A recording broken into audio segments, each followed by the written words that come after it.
Elon Musk publie les dossiers Twitter, montrant les coulisses de la censure, de l'histoire de l'ordinateur portable de Hunter Biden.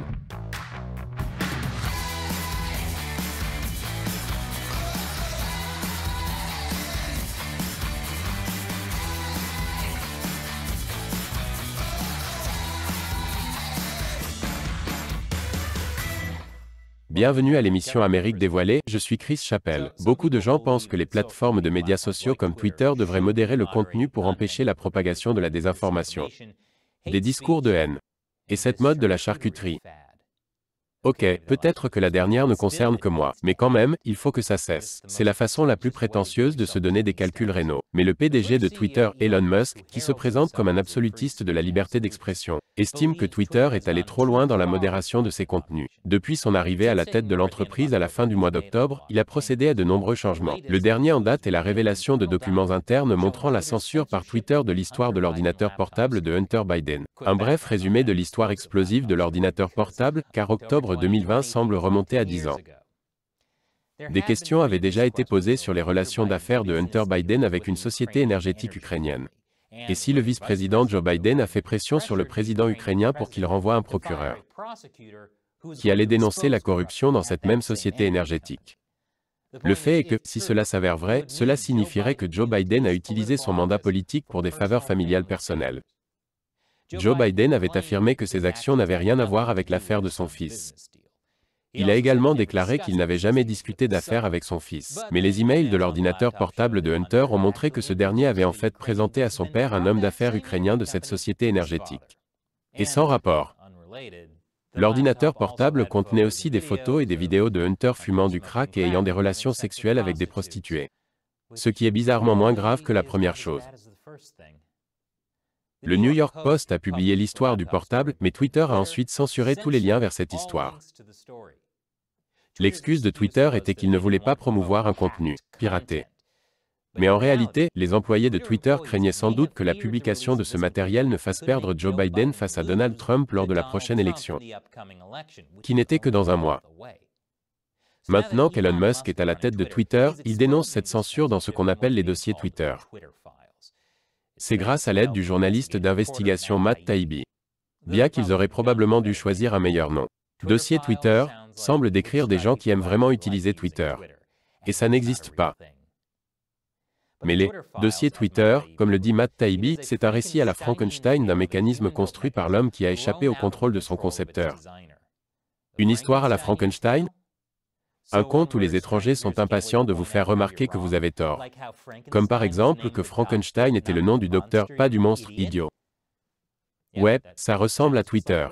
Une métaphore parfaite. Ce fil de discussion a été mis en avant par Musk pour montrer comment Twitter a bloqué l'histoire de l'ordinateur portable de Hunter Biden. Musk a aussi annoncé une deuxième partie. Mais au moment de cet enregistrement, elle n'a pas encore été publiée. Il passe beaucoup de temps à vanter une suite qui n'a aucune chance de surpasser l'original. Parlons-nous d'Elon Musk et de Twitter ou de James Cameron et d'Avatar? Ce n'est pas grave. La première partie fait déjà son travail en alimentant un feu d'artifice de drame. J'y reviendrai dans un instant. Beaucoup de détails dans la première série de documents ne sont pas nécessairement nouveaux, mais ils fournissent un compte-rendu des coulisses de la censure par Twitter de l'article du New York Post sur Hunter Biden. Lorsque les articles ont été publiés pour la première fois, Twitter a gelé le compte Twitter du New York Post pendant 16 jours.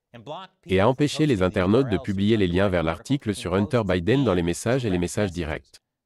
Twitter a justifié cette mesure en disant que les articles contenaient des informations personnelles et privées et que cela pourrait violer sa politique sur le matériel piraté.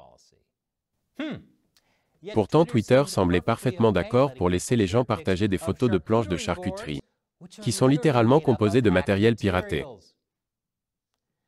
Twitter a déclaré qu'il ne voulait pas encourager le piratage en permettant la distribution sur Twitter de matériel obtenu illégalement. Mais il s'agissait d'une justification faite après coup. Lorsque quelqu'un a signalé que l'histoire n'était pas sûre. Les dossiers Twitter citent un ancien employé qui a dit « Ils l'ont juste fait en freelance ».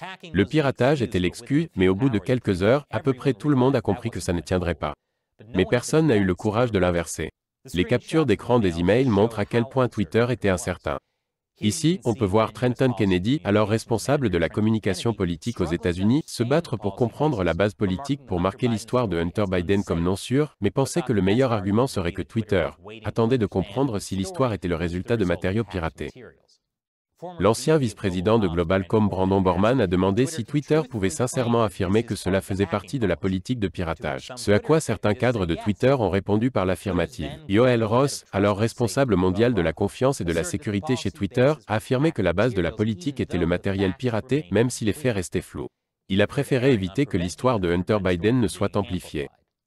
Ouais. Parce que quand une personne innocente risque d'être exploitée, Twitter prend ça au sérieux. Sauf apparemment quand il s'agit d'enfants. Twitter était totalement d'accord avec l'exploitation des enfants. Pendant ce temps, l'avocat général adjoint Jim Baker, l'ancien avocat général du FBI dans les enquêtes sur la collusion entre la Russie et Trump, a déclaré « Il est raisonnable de supposer que les documents de Hunter Biden ont été piratés et que la prudence était justifiée. » Il a dit cela tout en sachant que Twitter ne disposait pas de tous les faits. En d'autres termes, ils étaient tout à fait d'accord pour considérer l'histoire de Hunter Biden comme du matériel piraté jusqu'à preuve du contraire. Ils ont fait une supposition audacieuse et ont supposé qu'ils avaient raison, sans connaître tous les faits. Ça ressemble bien à Twitter. Cela s'est fait dans le dos de Jack Dorsey, alors PDG, qui a déclaré publiquement que les décisions de Twitter étaient inacceptables.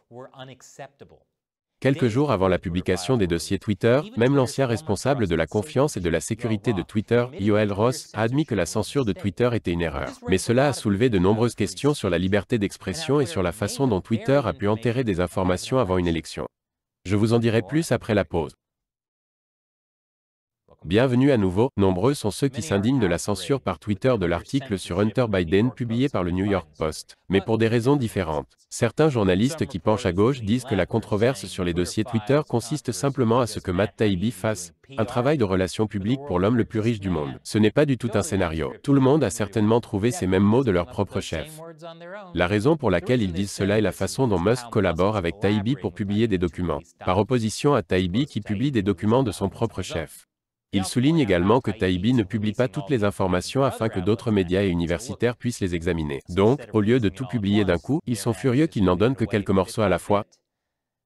Ils parlent comme moi quand je me plains de la façon dont Disney+ ne diffuse que des épisodes hebdomadaires, alors que Netflix diffuse toute la série en une fois. Pourquoi ne nous laissez-vous pas faire? Musk a clairement indiqué qu'il n'avait pas une très haute opinion des médias traditionnels. Il accuse même le New York Times d'être un cabinet de lobbying non enregistré pour les politiciens d'extrême gauche. C'est compréhensible. Après tout, les médias grand public ont bâclé l'affaire Hunter Biden et penchent généralement à gauche pour soutenir les démocrates. Si vous voulez en savoir plus sur la façon dont les médias grand public se sont plantés, consultez notre épisode précédent à ce sujet. Le lien est ci-dessous. Désolé, j'ai dit un épisode?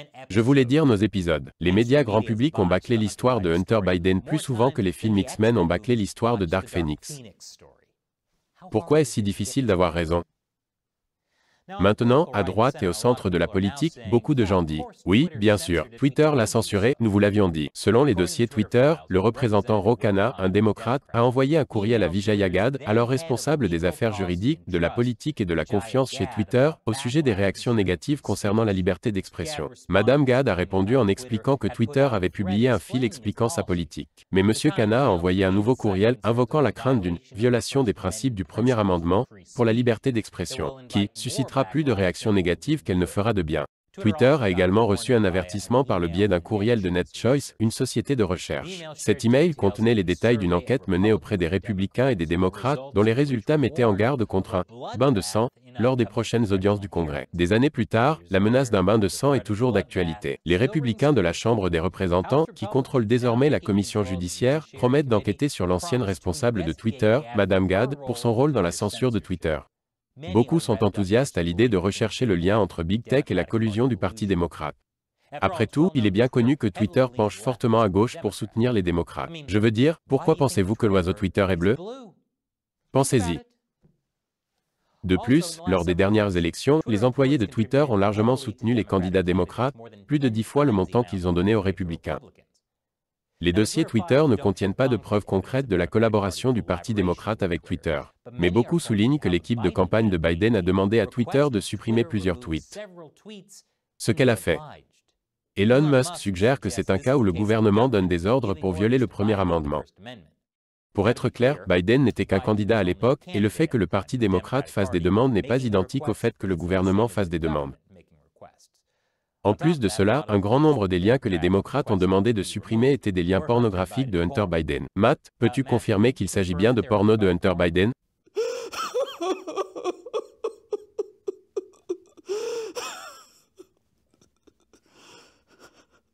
Eh bien, je suppose que ça le confirme. Merci, Matt. La campagne de Trump a également demandé à Twitter de supprimer des tweets, et Twitter l'a fait. Bien que selon Matt Taibbi, le système était biaisé en faveur des démocrates. Certains disent que toute cette attention sur Hunter Biden n'est qu'une « fixation » sur le corps du fils du président.